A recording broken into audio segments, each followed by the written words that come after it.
I love this part about not having a radio show now. I can run this tune called Kreitlow by the Jaggernauts, and it's totally fine. The drums. Yes. I love the drums. Welcome to another beautiful morning up north. I'm Pat Kreitlow. It's Friday, so Dr. Kristin Lyerly is here as well. We're just going to have a short little conversation today. I've only got one or two quick news stories to share for you and today's history lesson. And then we both got to buzz out. We got weekend plans to get going here. Yeah, we got to travel. We have to escape the north. Now that the Packers are done, Christmas is over, New Year's, the Packers are done. We got to go. Yeah, that's it. I'm not going to stay here, if I can avoid. Of course, I'm going all the way to Madison. You're going somewhere a little bit warmer, but I'll travel south if Madison is what it's got to be. So we'll do that. Some light snow here in the Chippewa Valley, just enough to slick things up. So I hope everybody takes it easy out there. Lieutenant Governor Sarah Rodriguez is going to be here at 9 a.m. live on Monday. That's also the Martin Luther King Jr. holiday. And I'm sure we'll talk about, one of the stories we're going to discuss here this morning, Kristin, and that's fundraising. You don't miss that at all, do you? I don't, but fundraising is the barometer that everybody uses to judge the success of a campaign. So when those numbers come in, we pay attention. Yes, we do. And I'll go through the details on it because there's like some caveats for the first reporting period that I feel like we've got to go over. But, before we get to that, we talked last week about you recovering from your, car crash, and how's that coming along? People want to know how you're feeling. Yeah, every day's a little better. I'm getting really tired of the ankle scooter. Yeah. And I know people have follow me go, oh, he's going to post about his back pain again, isn't he? Yeah, I was up most of the night with that. So have you seen a doctor yet? Back pain is like one of the most common reasons why people seek care. My gynecologist told me to start exercising. So I'm working on that. So we're stretching out and things like that. So we'll see what we can do and try to avoid physical therapy, because you know what the physical therapist is going to say? Exercise. You should exercise. So we're going to try doing those stretches a little bit more religiously. Pat, we could do yoga together. No, we could do hurt people yoga together. I'm sure we could find a way. We could hook up a Zoom and we could, this could be so much fun. Oh, it down could be fun dog, for Pat. People to watch. Oh my God. Who wants to hear me cry or scream if I twist my back in just the right way? No, I can't possibly do that. How about the Dr. Kristin Lyerly show? You got a guest this weekend? I have the most amazing guest. Her name is Jess Craven. She is a political commentator. She's a mom.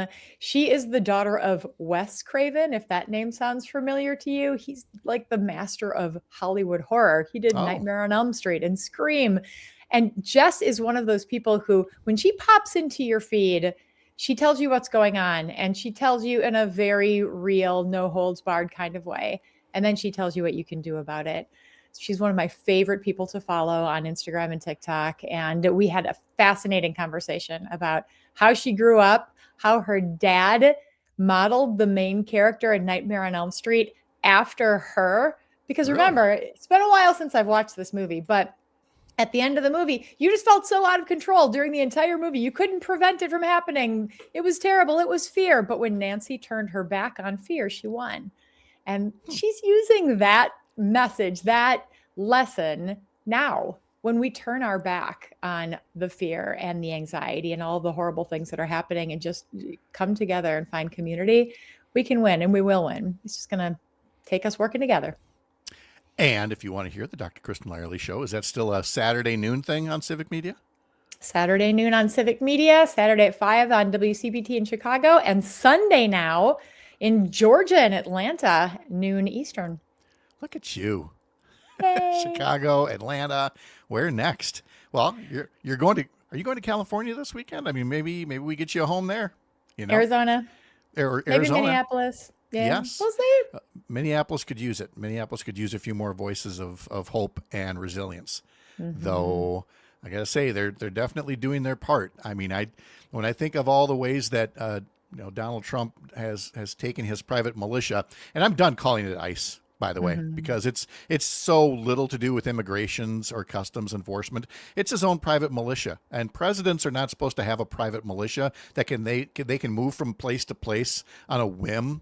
That's just not constitutional. And I would love to see ICE restricted back to the borders where it should be.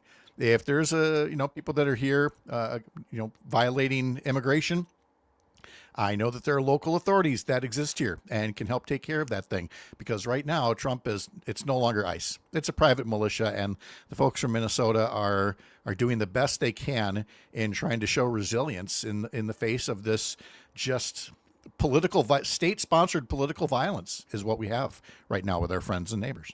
And the stories that we're hearing, a story of a family of 6 just trying to leave basketball practice, and they are bombed with tear gas, including a 6-month-old Yeah. in the back of the car. People shot, somebody strangled to death in an ICE detention center.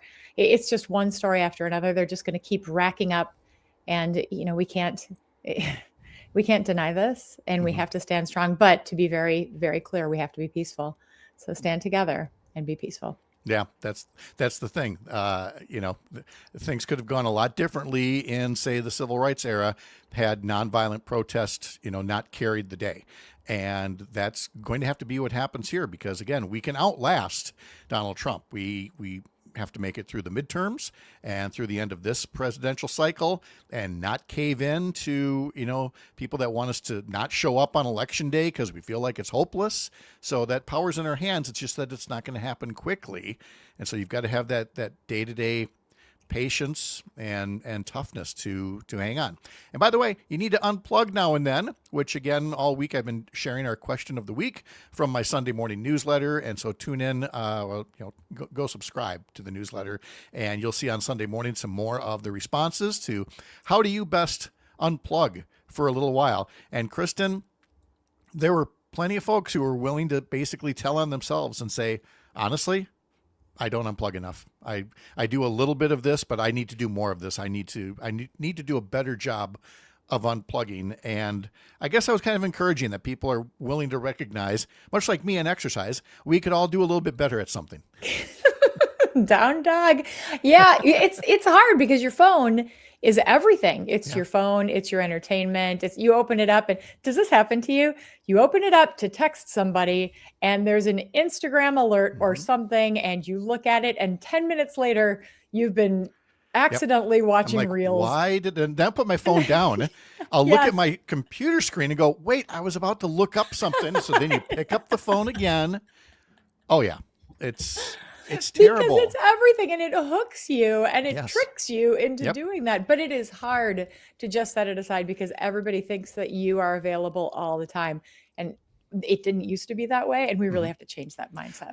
I did actually, come to think of it, just yesterday, downloaded a new game on my phone, because right now, Sherry and I play Boggle and Words with Friends, which is like Scrabble. We've played thousands of these games back and forth with each other, and I don't really have something that I do just on my own. And I'd always kind of had this note that maybe I'll get something kind of like, Tetris or something like that. And sure enough, you see all these ads for all these games, and I finally clicked on one that's kind of Tetris-like, where you fit the blocks in as they're coming down.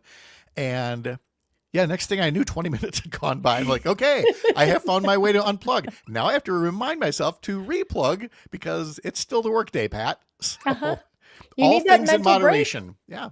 You know what? I think that it's us, because we didn't grow up with this, and we got sucked into it, and now we don't have the skills. Because when I look at my kids, they unplug pretty easily. They're pretty good at not returning texts right away. They're pretty good at, it's not just me. They are pretty good at finding other ways to do it. So, this is our Gen X boomer, we got to figure this out. Good point. A couple of stories on the Up North News website I want to call folks' attention to. If you missed it on Monday, Abigail Sweats from Fair, Wisconsin joined me, and my website version of that is up now. The article is "What is Gender Affirming Care, and Why Do Conservatives Want to Destroy It?" And Abigail just does a masterful job of laying out what gender affirming care for minors is and what it is not. And basically the whole notion of having careful, professional, conversation-driven care. These things, much like we talk about with reproductive rights, these aren't like willy-nilly things like, oh, I want to do this and let's do it right now. Good doctors and families lay out a plan based on a lot of conversation before they do anything. Not like Donald Trump says, oh, they go to school as a boy and they come home from school a girl. What a dickish thing to say, and nowhere near the truth. So I'd urge people to take a look at that story. And then, Kristen, you've got you were quoted in one of our other stories on the website about a proposed Senate bill here. Is it in the legislature? Yeah, the Senate passed it. It is a bill that would require doctors to perform a C-section or an induction to deliver a fetus that was not going to survive intact. The goal is to keep that intact. But in the process of doing that, you compromise the woman's future fertility, you cause additional risk and bleeding and infection risk. It is so not medically correct for legislators to demand that a certain procedure is performed for you. That is a decision that you get to make with your doctor based on your history, your needs, your desires. Micromanaging care. I'm not familiar with that happening in Madison or Washington. You know what it is? It's actually legislated malpractice. Yeah, I think that's the right way to put it. Right, because as a physician, I would not advise this kind of care. But if we are mandated to do it by the law, it puts doctors in a really bad situation. Like, we can counsel our patients, this is what I would recommend for you, but this is what I have to do for you according to the law. But, what are patients supposed to do? Yeah. So again, the headline on that story, doctors say Wisconsin's GOP pregnancy bill treats women like incubators, not people. Look for that at the website, upnorthnewswi.com. All right, a couple of new things to tell you about. First off, there's a new focus on, or a new report, I should say, on the state budget surplus. It looks like an extra $1 billion is going to be raised in tax revenue because things are going well here in Wisconsin. Thank you, Governor Evers. And as a result, we're now looking at a $2.5 billion surplus in this budget period, which has Democrats and the governor this week saying, let's talk about property tax relief. Because, as you know, Kristen, the Republicans, by starving schools for 15 years, have forced this wave of property tax hikes. And the governor's saying, hey, why don't we adequately fund schools at the state level? And that would prevent the increase in property taxes. And now we see that there will be revenue there for the legislature to do that. This is something that could get done yet before they wrap up the session. I don't think they will, but Yeah, I'm in. Let's do it. We need property tax relief. We need good, healthy schools too, but we need property tax relief. But I mean, to your point about whether it will get done, this is a very short session. They are really focused on their re-election campaigns and moving on to election season. So will anything get done? No, because they're busy taking up the anti-trans bills and the pregnancy bill that you just talked about there. But again, if you go over to our website, the article is there. Evers makes one last ask of Republicans to take property tax relief seriously. And Robin Voss's answer is basically, nah. So good. Wait, let me just capture what you just said there. Robin Voss said, no, we don't want to lower your property taxes. Yes. Yeah. Because it's easier to blame the schools and say, oh, public education is broken in Wisconsin. Look at these property taxes. And so it's incumbent upon the rest of us to actually tell the voters, no, that's not the reason why. The reason why is a legislature that's in Republican hands and wants your property taxes to be higher to make a political point. Yeah, and we still haven't passed postpartum Medicaid extension. No. One of 2 states in the whole country that takes Medicaid, takes healthcare away from our new moms soon after they give birth. We live in a sad place. Yeah, I mean, and Wisconsin Eye is down, of course, because, Republicans are slow walking any plan to fund it adequately. So while the cameras are off, they're now telling their own members, as well as members of the public, nope, you can't take video, you can't live stream. When the right cause, of course, would have been to say, hey, WisI is down, live stream away. We got nothing to hide. And instead, Republican members are saying quietly, like, well, we don't want the public to hear what we're saying in these committee hearings. They say transparency, and then they whisper, no transparency. No. That word you keep saying, I don't think it means what you think it means. It's just so on brand for them. So do you think that people who continue to support Republicans understand how much damage Republicans have caused in this state over the past 15 years? Yes. And their response is, as long as I'm not the one who's hurt by this, they must be doing something wrong. It doesn't bug me as long as I get a tax cut or something like that. But they're not getting a tax cut.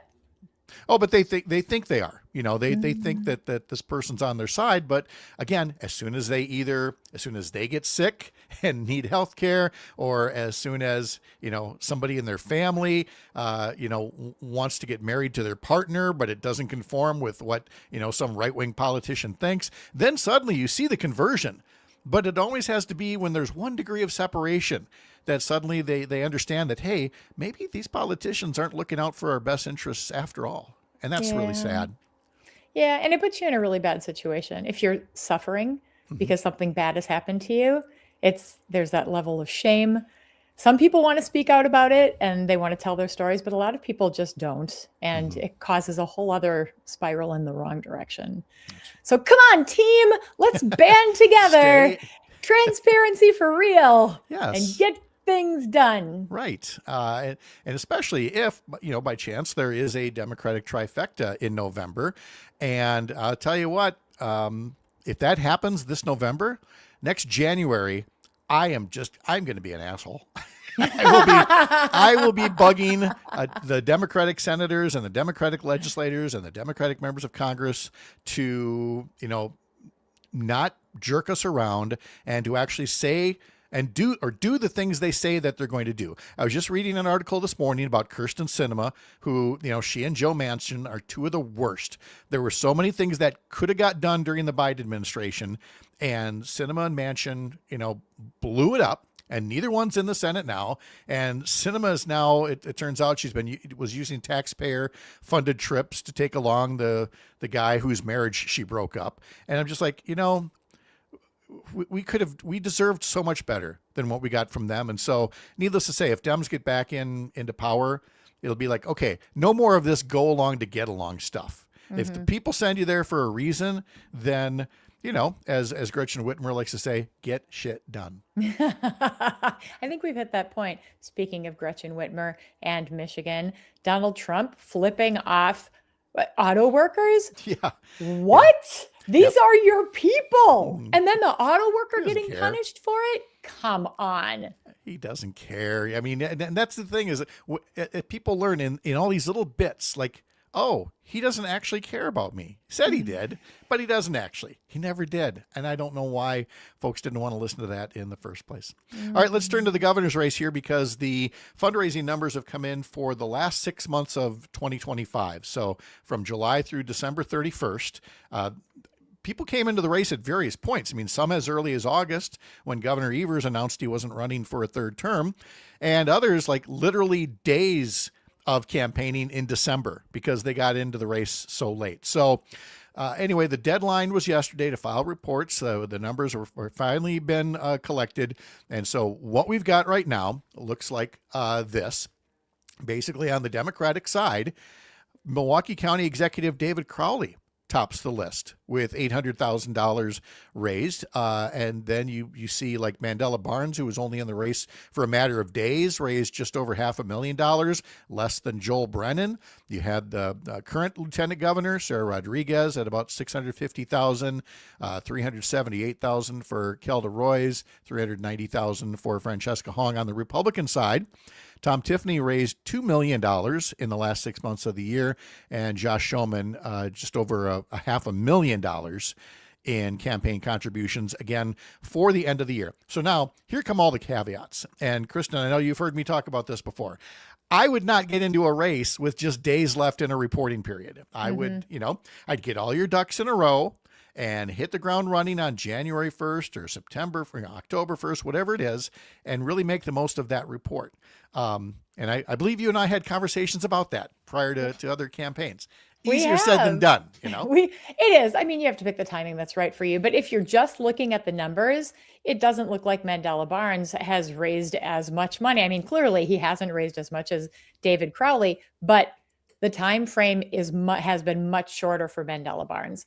But you have to add that little asterisk in order to really understand it. How many people are going to understand that there's more to it than just the number? Well, and that's what I'm here for, Kristin. Yes. And this is, I'm going to give tremendous credit to J.R. Ross at WisPolitics, because frankly, he was able to go through all these reports a lot faster than I could have. And so I'm just going to give him all the credit for some of these observations that I'm going to make here about the numbers. David Crowley, for example, according to J.R. Ross, he did top the field. A lot of that was thanks to transfers from his Milwaukee County executive campaign and support from the Southeast Wisconsin business community. For Mandela Barnes, more than half the money came from people giving $10,000 or more. That includes $50,000 from a new committee created last month and funded largely with a federal PAC that Barnes created 3 years ago. There were people that gave Barnes the maximum individual donation of $20,000, including Democratic megadonor George Soros. David Crowley listed 9 donations of $20,000. Sarah Rodriguez listed 4 maximum individual donors and $86,000 from the Democratic Lieutenant Governors Association. Joel Brennan listed 9 donors who gave him the maximum of $20,000, including his sister Sheila Conroy and her husband Kevin Conroy, the CEO of Exact Sciences, the company that's being acquired by Abbott Laboratory for $23 billion. So they've got a little money laying around to help out a family member running for governor. Missy Hughes got a combined $40,000 in donations from former Milwaukee County Executive Chris Abele and his wife. Francesca Hong, now this is the interesting part, Kristin. She had the highest number of total donors, nearly 7,400 donations on her report. And of those 7,400, only 219 of them were $250 or more. And she only had 2 people giving the maximum amount. So, again, 7,400 donations. Mandela Barnes was next with 3,790 donations. Wait, so, I mean, if 7,400 versus 3,900. That's a pretty big difference for number of donors. It is a huge difference. And so if Francesca Hong now was, lower in the total amount, but if you're going to make the case for being the grassroots candidate or the candidate of the people, she's got something to claim right there. So I guess what I'm really getting at is this seems to be this first period isn't really so much of fundraising as it is, what are you starting with? What are you anteing up? Well, I've got this federal PAC over here, or I've got this county executive fund over here, or I've got family members over here. So basically it's the seed money. Mm-hmm. So it's really this new period from January 1st to, I don't know when this current period ends, if it's March 31st or not. It's March 31st. Now it's quarterly. Yeah. And so now, come April 15th, now we're really going to see who's got, the power to get people to give money to them when there's 7 candidates in the field running in this August primary. I mean, there's a lot of donors right now that have no idea what to do. And so their checkbook is closed right now. Yeah, that's very true. And remember, we have a really late primary.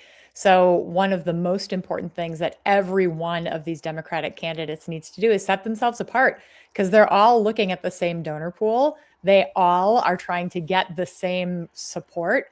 So it's going to be, it already is a little bit of a horse race. And on the other side of the aisle, it's completely different. I mean, talk about Tom Tiffany and his $2 million. Where did that come from? That's a nice let me even tell number. you. The maximum donation of $20,000 came from mega donors like Diane Hendricks and Dick and Liz Uihlein from Uihlein. His largest donation was of the $2.1 million that he raised. The largest single donation was $86,000 from the Wisconsin Federation of College Republicans. Now, Kristin, the Wisconsin Federation of College Republicans, how do they scrounge up $86,000? Oh, wait, here's what it is. WisPolitics looks at the numbers, and it turns out that those billionaires, Dick and Liz Uihlein, also gave $500,000 to the college group so that they could then give $86,000 more to Tom Tiffany on top of the $40,000 that they gave individually. What a system, right? If I'm like an individual just listening to this, I'm feeling like, what? Where is all this money coming from? Why is it so tricky? The funneling here, the hiding things there. I'm looking at Francesca Hong and thinking that feels more like what government should be than Tom Tiffany with all the big donors and the trickery. Oh, and by the way, you heard me mention, like some people had like 3 maximum donors, 2 maximum donors, 4 maximum donors. Tom Tiffany listed nearly 4,400 contributions with 54 donors giving the maximum. He's got 54 people, to which some people would go, wow, he's got a lot of support. No, he doesn't. He's got a lot of rich people outside of the state going, yep, let's buy ourselves a governor's seat. Whereas, but then there's Josh Schoeman, the Washington County executive. He raised $535,000, but $100,000 of that was a personal loan to the campaign. And then he had 3 donors that were maximum or near maximum. So, the way that you just put it, I can see where people would go, well, I'm just going to tune out. That's big money. I'm cynical about the whole thing. I don't want to be a part of this. Don't do that. This should make you mad and want to elect people who are actually going to, tear down this terrible system once we can get the billionaire buddies out of the halls of power. Remember back in the day when we had that senator, what was his name? Russ Feingold. Yeah. Yeah, and he worked across the aisle with that other guy, John McCain, and they had this great campaign finance reform bill. And then everything went downhill, and now it's tricky, and it takes government out of the hands of people where it really belongs. So yeah, we've got to elect people who believe that government belongs to the people. Exactly. Yeah. Let's see. Should we do a little history lesson here? Because I love got a couple of interesting tidbits. And again, in the comment section already, I've put some links to a few things. For example, George Harrison's version of "Got My Mind Set on You," which hit #1 this day in 1988. And so here's the trivia. At the time, which would be January of 1988, it gave him the record for the longest period between #1 hits. It had been 24 years since "Give Me Love, Give Me Peace on Earth" was a #1 song. But later that same year, the Beach Boys would break that record-long gap with "Kokomo," marking 1988 as the year of the comeback. Yeah. So it was a good year. It was. I was going to say, my firstborn daughter would be like, yeah, that's a great year. It is. And now here's Pat learned something new putting this together. Today is Ronnie Millsap's 83rd birthday. Ronnie Millsap, legendary country singer, and turns 83 today. And I've got a link there to "Smoky Mountain Rain," one of his big songs. But one thing has always kind of stuck with me. And the people that know this are going to roll their eyes at me, but I didn't know this. What stuck with me with "Smoky Mountain Rain" is it sounds a lot like Elvis Presley's "Kentucky Rain." Totally. Yeah. Same kind of theme and everything. Smoky Mountain Rain. Get ready to have your mind blown. Ronnie Millsap was the piano player on Elvis's "Kentucky Rain" and was inspired by it to write "Smoky Mountain Rain," famously replicating the thunder on the piano that Elvis liked so much the first time Ronnie played it on "Kentucky Rain." So yes, by Ronnie's own admission, it's a ripoff because he was at the first one and said, "This is great. Let's do this again." It's like doing the twist and then going, "Hey, let's do the peppermint twist." I get it. Yeah. I hear totally that. Works. And you know what? They're both good songs. Yeah. They We both, like them. We like them both. They tell a good story. Happy birthday to Lin-Manuel Miranda. He is 46 years old today. And so I've got a clip from Hamilton in the comment sections there. Pat, yes? I've never seen Hamilton. I know. I feel so bad for you. And you haven't listened to the soundtrack either, have you? I haven't, because I am waiting for my musical theater son to come around and see it with me. You can listen to the whole soundtrack. It's like being in the theater, but with your eyes closed. And it's so good, even without seeing the costumes and all of that.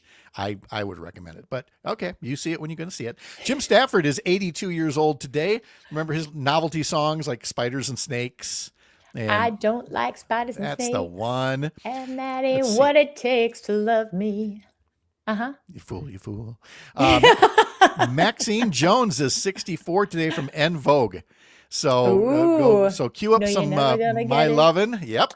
Never gonna and get my it. favorite, "Free Your Mind," which really that could have been one of the theme songs for this year's show. That's a great song, "Free Your Mind." If you haven't heard it for a while, cue that one up again. Do you want me to sing it now? Can you? You get the low harmony, I'll get the high.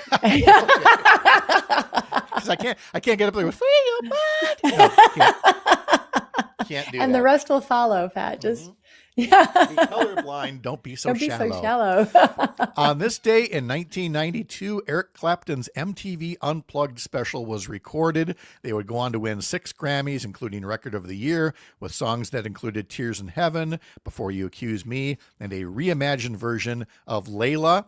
That is I call it a CD. You kids who stream it, that is still a CD you can play from top to bottom. And I probably will at some point this weekend because it's so good. Do you know who Eric Clapton wrote Layla for? I know of somebody that, he wrote for it. Wasn't it like George Harrison's wife? George Harrison. I said there was a George Harrison tie-in here. Yeah. Yep. Enough said there. And I will again say, as I've said each year when we get to this point, whatever happened to MTV Unplugged? That's still a very valid model for a show. I'm surprised it's not there.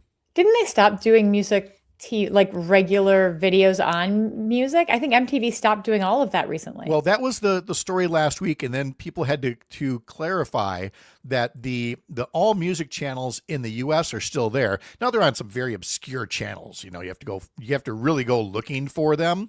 But they actually did end the all music channels in Europe. So they did end some of their music channels, but not the ones here. Although, I mean, not that people are really dialing it up, but boy, that was a time. You'd come home from school and you just sit there and watch 2 hours of videos. We didn't have MTV, but we had TBS, and they had an overnight video show called Night Tracks. Oh, yes. Yes, and I would stay up all night and watch video after video. Let's do some music video trivia one day. Yeah, we should. I don't have any today because the songs are a little older, but I've really enjoyed putting links now instead of just to the songs, like with the radio show, links to the cheesy videos of the time as well. So that's a good use of the comment section. All right, our do something calendar. I don't really have any new items here, so I would just tell you to check the Sunday newsletter and look for a new batch of things that you can do. I know I've mentioned that on Saturday afternoon. The Dodge County Democrats will feature Wisconsin Farmers Union member and local farmer Michael Slattery to talk about the impact of deportations on the rural economy.